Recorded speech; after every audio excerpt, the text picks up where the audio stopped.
এ তো অদ্ভুত। ওরে বাবা দাদা, আমার তো বিশ্বাসই হচ্ছে না, ভূত একেবারে লিখে দিল। একেবারে অশিক্ষিত ভূত, অশিক্ষিত ভূত। দেখো দেখো দেখো দেখো দেখো বানানটা লিখেছে, দেখো বানানটা। এই রফলাটা কে দেবে রে? এই ভূত, রফলা দিয়ে যা। এই এই কি করছিস, কি করছিস রে বাবা? আরে বাবা, ভূতকে দিয়ে রফলা দেওয়ানোর জন্য এত করে একেবারে ভূতকে ডাকছে এখানে। ডাকছিস কেন, ডাকছিস কেন? রাম রাম রাম রাম। পাগল ছেলে একটা। না মা, যা বোঝো না তাই নিয়ে কথা বলুন। আমাকে পাগল বলবে না, আমি যেটা করছি সেটা ঠিক করছি। এই ভূত, রফলা দিবি নাকি? দিবি না তো? দেখ কি করিস। এই দেখ, জিলিপির ব্যাগ আমার হাতে। ও বাবা, এইটা নিয়ে আবার টানাটানি কেন করছো? চুপ কর। তোর বন্ধু ওই ভূতটা ভুল বানান লিখে কথা দিয়েছে, এখন যদি কথা না রাখে তখন কি হবে? বললাম দাদা, আমি তো রফলা লিখতে জানি না, কিভাবে লিখতে হয় বলো না, নইলে তো জিলিপি মাসি থাকা হবে না।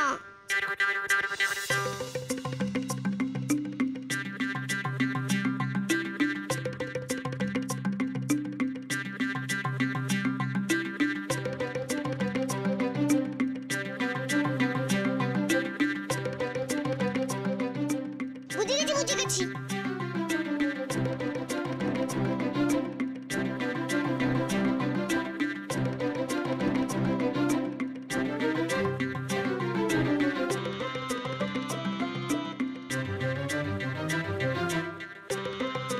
ওই তো বড়টা লিখে দিয়েছে, লিখে দিয়েছে।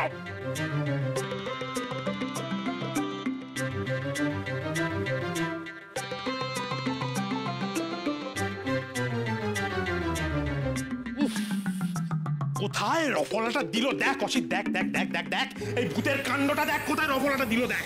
হ্যাঁ, এই নির্ঘাত এক ক্লাসে 2-3 বার ফেল করেছে। আশ্চর্য তুমি!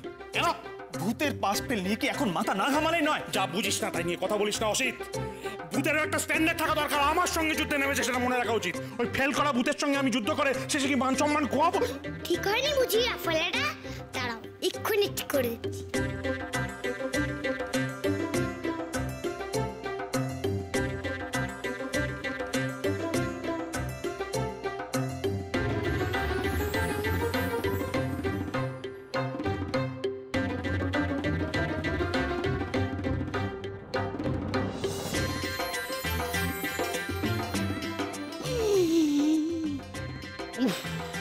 আবার কোথায় রফলা দিল রে?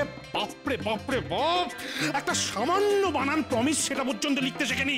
হ্যাঁ, কান ধরে 100 বার অভ্যাস না করা আমার শান্তি হয় না। এরা কখনো মানুষ হবে? দাদা দাদা, ওটা তো ভূত, মানুষ হবে কি করে? ভূত নই গো, আমি ভূতু।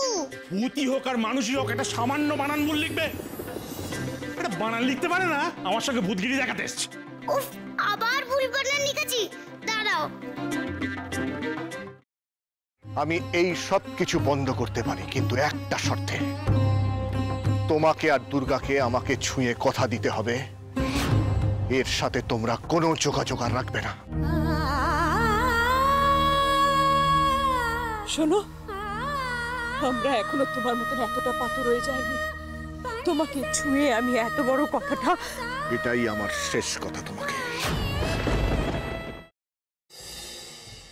দাদা ভাই, পুতুলটা না দিয়ে এসেছি।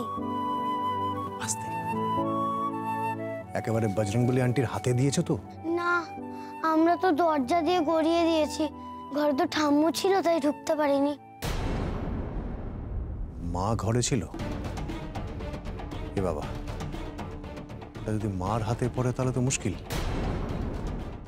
ওনার কোনো সর্দারজির সাথে পরিচয় ছিল? সর্দারজি?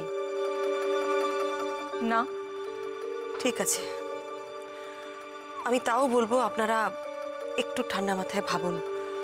আসলে আমার জানাটা খুব দরকার। আমি তাহলে আসি, কিছু মনে পড়লে আমাকে অবশ্যই জানাবেন। আচ্ছা।